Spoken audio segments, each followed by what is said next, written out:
Mikuro Weme, Midogajia, Weto Wedogajia. And what we did was greet you for the afternoon. We asked how your family is. We are Àgèlògbàgàn, Àgèlògbàgàn, Agbovi the first of the Gisovi family of the Welongbosu royal dynasty of ancient Hebeye, which was a pre-Dahomean Aja dynasty. Aja being a collective name for all of those people that are in the so-called Bay-speaking culture cluster, as the scholars say. We greet enemy and friend today. We say that because this video is a sort of a cease and desist for those that are selling out our culture, and particularly on the continent. People from the continent and on the continent in particular, and then the cronies that follow their kind of thinking that are not necessarily from the continent. Continent meaning Mawufe, or the Aja term for Africa. So we didn't want to leave anything out, so we wrote this out, and it is a decree, and it is a final word. This word represents not only Ganlodo, but those silent voices that think like us, that live like us in the positive, in the all African, so-called black, all black perspective, high character, and of merit and accountability. So we want to read to you what we have.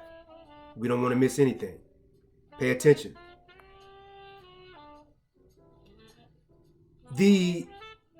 And let's just give the real quick background. You know, we've witnessed people selling out our culture to the non-African enemy parasite, non-Africans, for years now. You know, we've spoken on it over the years on the New African Vodun website, when we had African Spiritual Dimensions before that in 1998 or 97. We've spoken out on this thing, you know, consistently. We've even used Odu Ifa verses. We've used things just from the culture in general, and it's like when people are hell bent on doing the wrong thing, they're going to do the wrong thing, no matter how much information you put out there. We proved without a doubt that the word alafia that many people use, many of you watching this use to greet each other, is not a greeting, and it is not an African word. It is an Arabic word, and it means the health. We proved that linguistically, and when hell bent on doing the wrong thing, it doesn't matter what the truth is. So we're beyond right now trying to educate somebody on something with facts and whatnot on this particular subject. Right now we are making the move that should have been made a long time ago.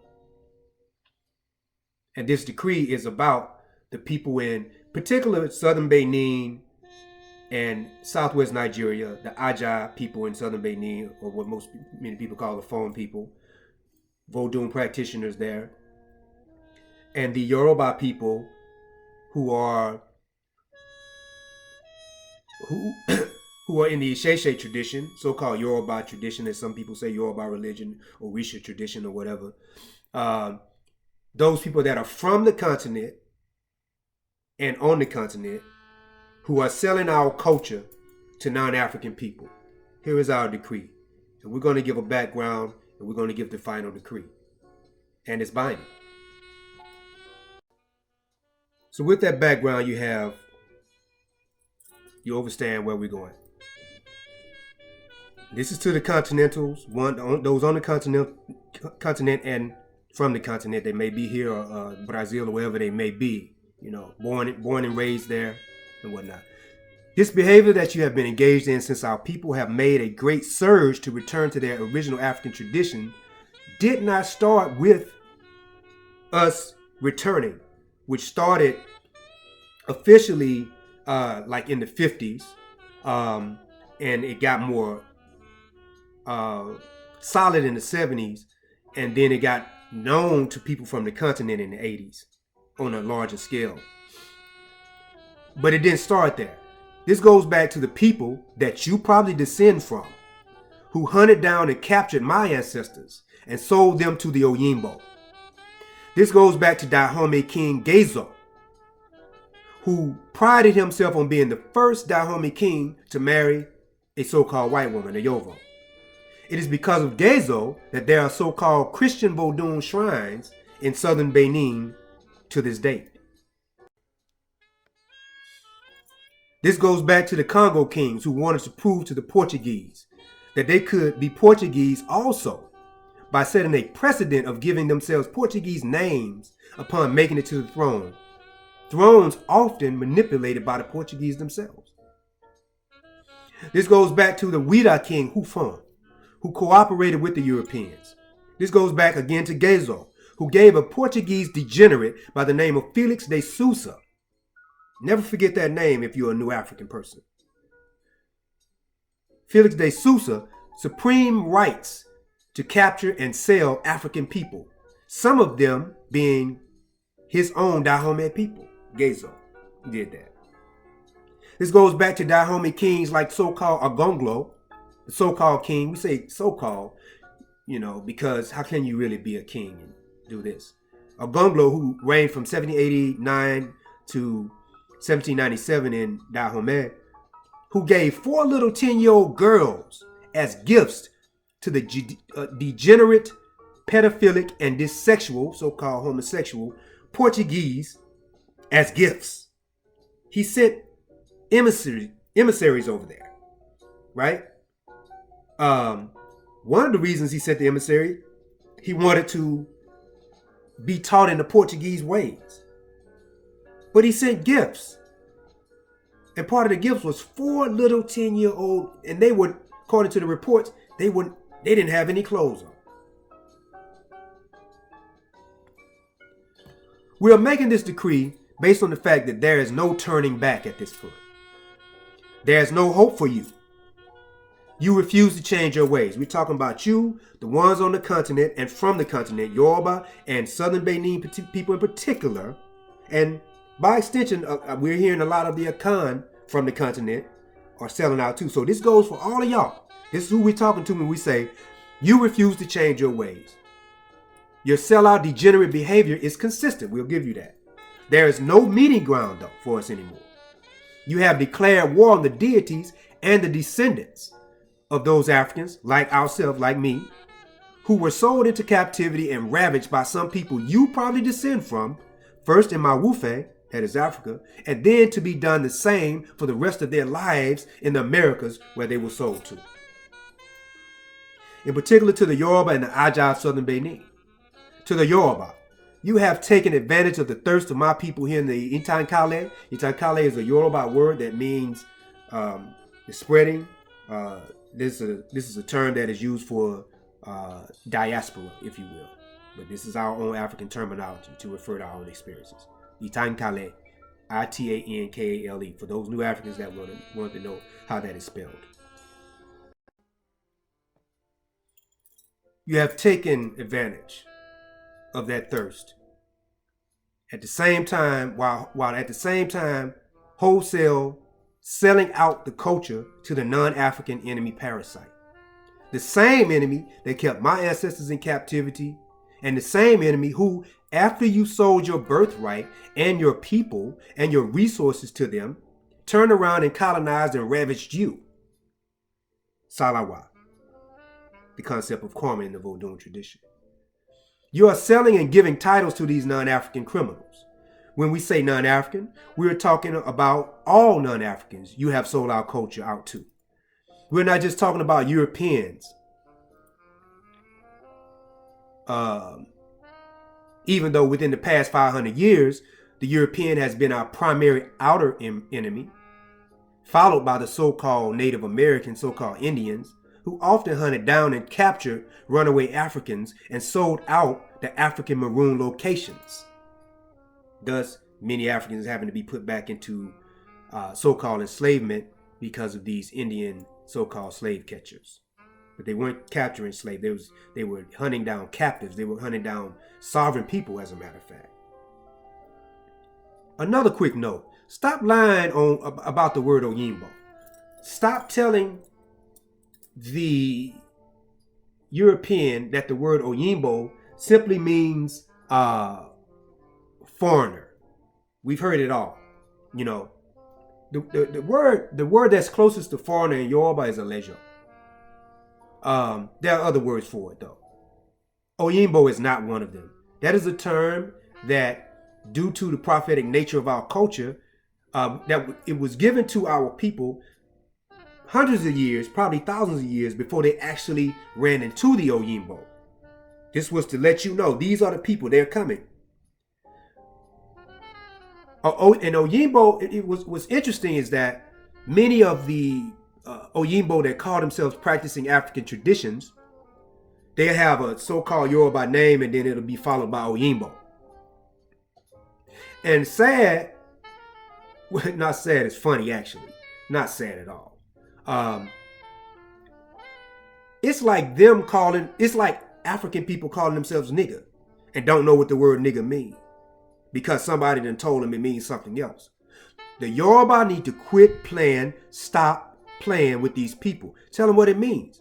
The word Oyinbo has no positive connotation at all. It means a thing that is unrecognizable, a thing that wants to be human but is not. That's what Oyinbo is. That was the prophetic nature of that word that was given to our people. Now you got people calling themselves Titi Layo Oyinbo, this white girl who goes on YouTube speaking broken Yoruba that you all get fascinated by. No, quit lying. Many of you who are big-time Yoruba Babalawos, Iyanifas, and chiefs and chiefesses were taxi drivers and convenience store workers in the 80s before you got wind of the surge of our people here in the United Snakes, returning to the Isheshe tradition, so-called Risha Yoruba as you like to call it, in droves. Right? Let's be clear about that. Many of you, we know your history. Many of you that are, one of them is even a king now. He was a musician, you know, in the 80s. Many others was taxi driving, convenient work. We're not knocking those professions. We're just saying that all of a sudden you were babalaos and telling people they need to go to Africa to get authentic initiations when you saw how big this movement going on all of a sudden.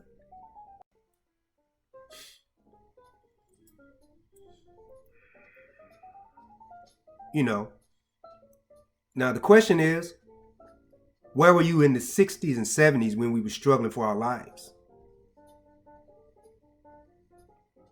And when you traded in that taxi for a divination board or an opele chain or iking in the 80s, what did you do to attempt, what did you even attempt to do about the crack epidemic,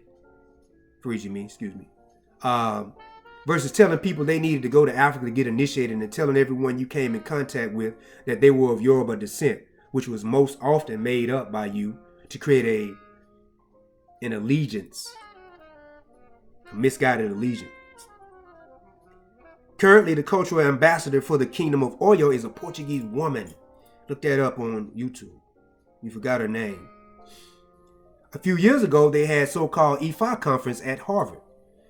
And who was the keynote person who spoke on the position of Iyanifa? That's a woman Ifa priest.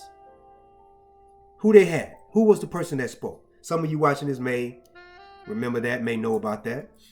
It was an Oyinbo, so-called white woman. Who was responsible for that? A man many of you praise, One Day Abimbola, who wrote several books. He's a scholar on the tradition. Oh, and may we add that was his wife. That was one of his wives. That white woman that gave y'all that speech about what you should have been given the speech about was his wife. Over the years, we have noticed how hyped up and pleased you get, the native Yoruba, when an Oyinbo speaks Yoruba. And we have to say, because you have taken the gloves off, so the gloves are off on this end. You really made clowns of yourself when this Oyinbo woman calling herself Titi Layo, look her up on YouTube, Titi Layo Oyinbo, Titilayo, was walking around looking out of place, wearing a gele, making YouTube.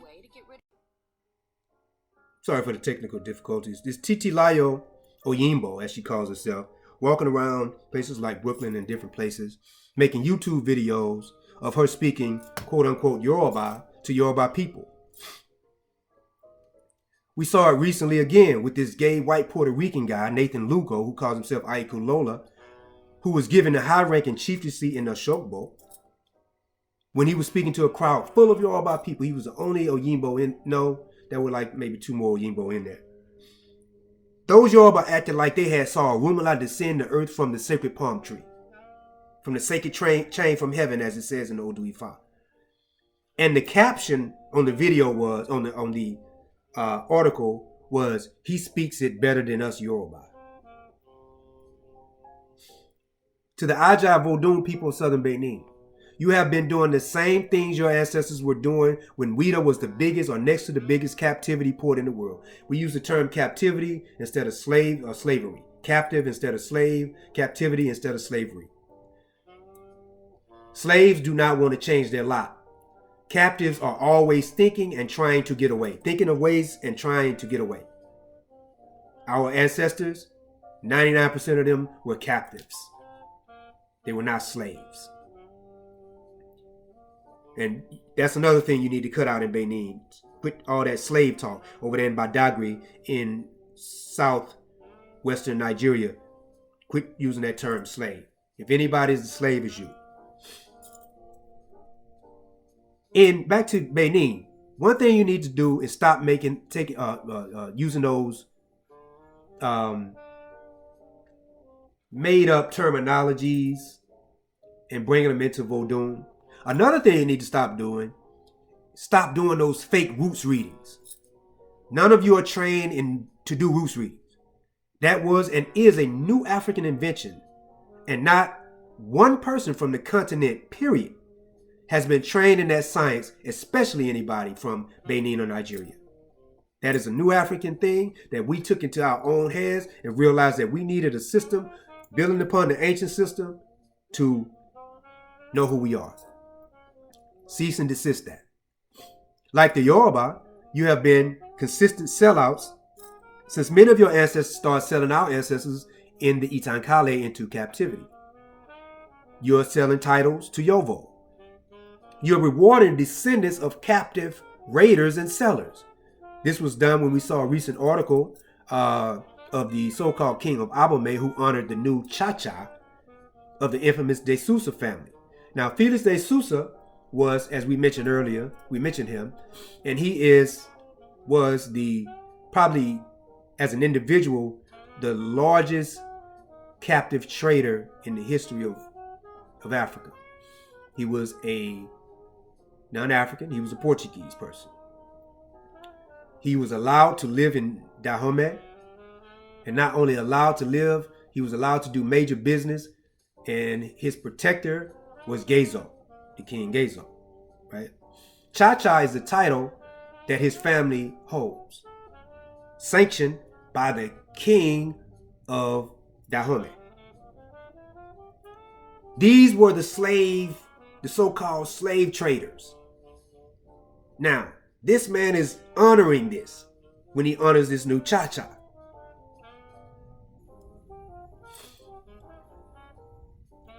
And we're still talking about southern Benin.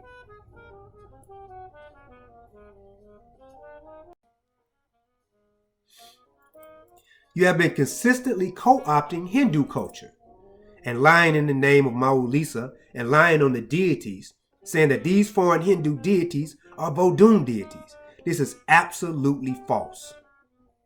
Absolutely false.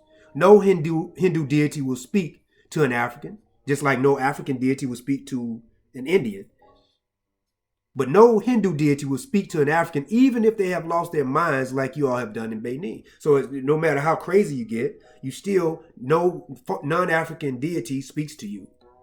And no non-African deity speaks to non-African. No African deity speaks to non-African. To show further how far you have sold your culture down the river and lost your minds, you refer to the Dagbo of Wida, the person who is supposed to be the head of all shrines, that's what the Dagbo is, as the Pope of Vodun. Now, is he Pope or Dagbo? We're confused. And to get to the realest part of this point, there is no such thing as a Pope of Vodun or even a Dagbo of Vodun. Here's the Dagbo of Wida and the Dagbo of Abome and the Dagbo, whoever else has Dagbo.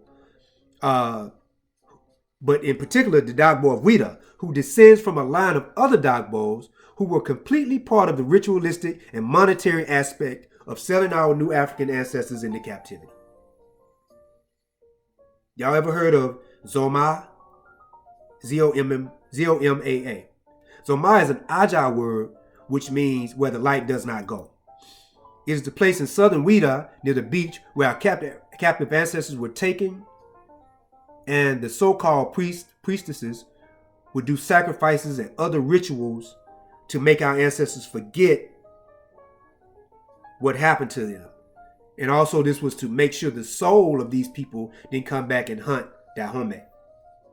This is also where they were walked around the tree of forgetting, the tree of oblivion. 7 times for the men, 9 times for the women. After this, they were put on the tojihun, which are the canoes, and taken to the European captive ships. Now, of course, this ritual didn't work, obviously.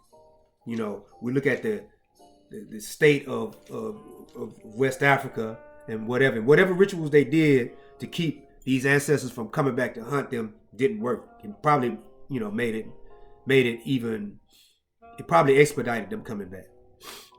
But the point is this: every Dagbo of Wida, Abome, and Alada, alive during the time of the captive trade, presided over those ceremonies. They provided all of the so-called spiritual power and whatnot that they thought was going into these rituals to make sure these people forgot and did not come back. They did this.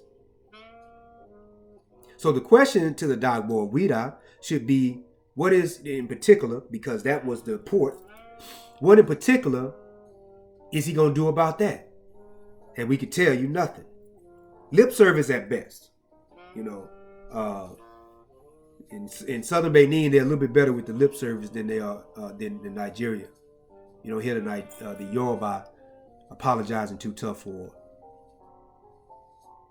the captivity situation of our people. Now, some people may say we are making a sweeping statement. First of all, this thing is so widespread and big that our statement cannot be sweeping enough. But secondly, and we learned this well from the Yoruba, we are well aware with how many from the continent will say one thing to us and another thing to the Oyinbo, or one thing to one of us that have a certain ideology, and one thing to somebody else, one of us, that has another different ideology. They say whatever they think the person wants to hear at the time. We know their game well. So we are not bothered by anyone who would say we are making sweeping statements. As a matter of fact, all we want to know is, you know, we want to make sure it's sweeping wide and far. Now,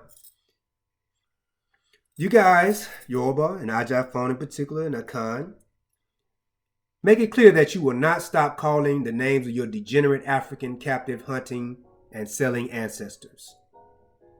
It is clear, and there is no reconciliation whatsoever, because we know your pattern. This has been going on for decades now, long before we were in the culture. You're adamant. And we have never seen anyone who downplays the Nawun Kovo, that is a Aja phone terminology for the disaster of the captivity trade and its resulting dynamics. So we've never seen anyone who downplays the Nawun Kovo more than the Yoruba over the years.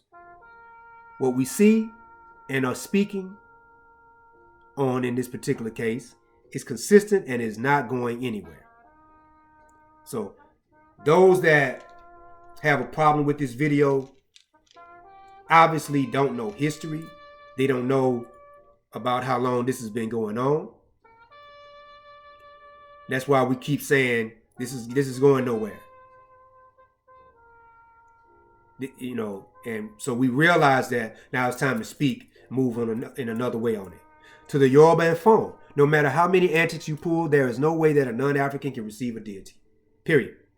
The deities of Africa do not reside within them or their lineage in any form or fashion whatsoever.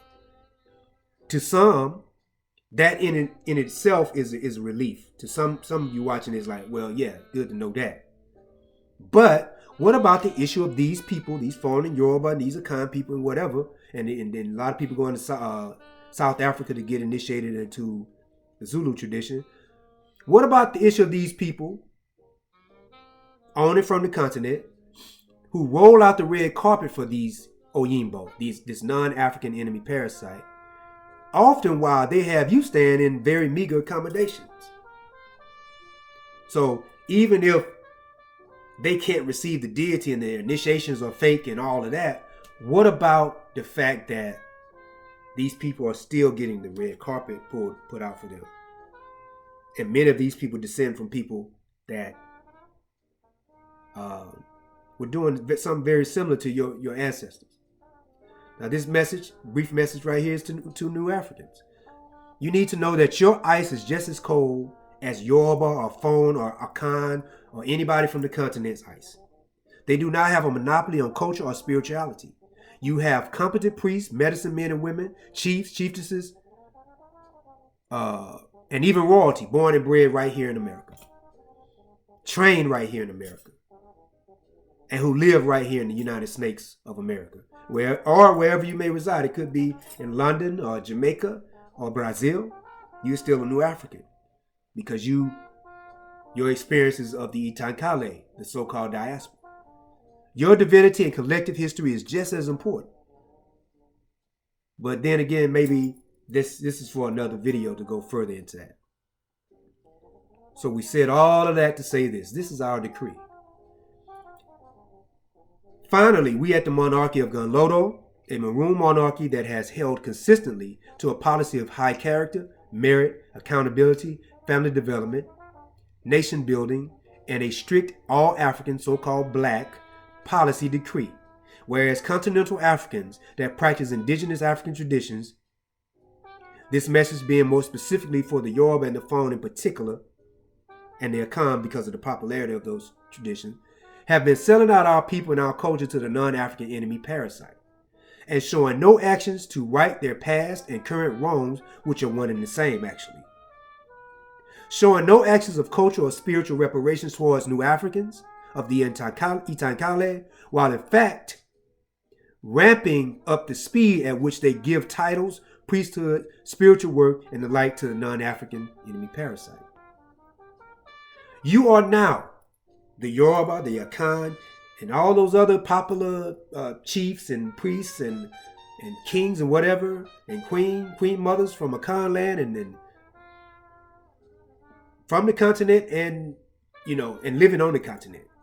You are categorically denounced by Ganlodo and other New Africans that we speak for knowingly and unknowingly, because we are speaking for a number of people now that been wanting to say this.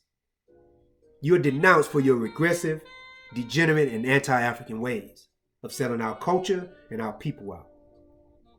In addition to being denounced, we are, by authority of Mawulisa, the deities and elevated ancestors, stripping you of all and any perceived authority you have had over our people in the Itankale, or even on the continent, to really be honest with you, because the deities have left you. Your authority is not to be recognized. Your titles, priesthoods, and even your kings and queens, who in Yoruba land are often Christian or Muslim anyway, are not recognized by New Africans of a like mind, and who see the need to keep non-Africans out of our traditions. Further and finally, we New Africans who see the need to bar the non-African have now been authorized to take over custodianship of the cultures of Akan of the Aja culture in Vodun, Isheshe, and the Yoruba aspects of culture. In particular, if they ever were, your services are no longer needed. This is decreed on the 30th day of Kulita, 6259. That is April 18, 2018 to you. Meaning those that we have denounced because you don't use the African calendar. This is decreed on the 30th day of Kulita, 6259, by His Royal Majesty Àgèlògbàgàn Agbovi, that is our person, King of the Monarchy of Ganlodo, on his own behalf, the Monarchy of Ganlodo, and on behalf of those voiceless Maroons and nationalists, those black-only people, who will now emerge to take over this tradition from you and the non-African enemy parasite you have employed and allowed to infest and encouraged to infest our beloved traditions through your false authority. This decree cannot be reversed. As we say in Yoruba, when it is done, talk.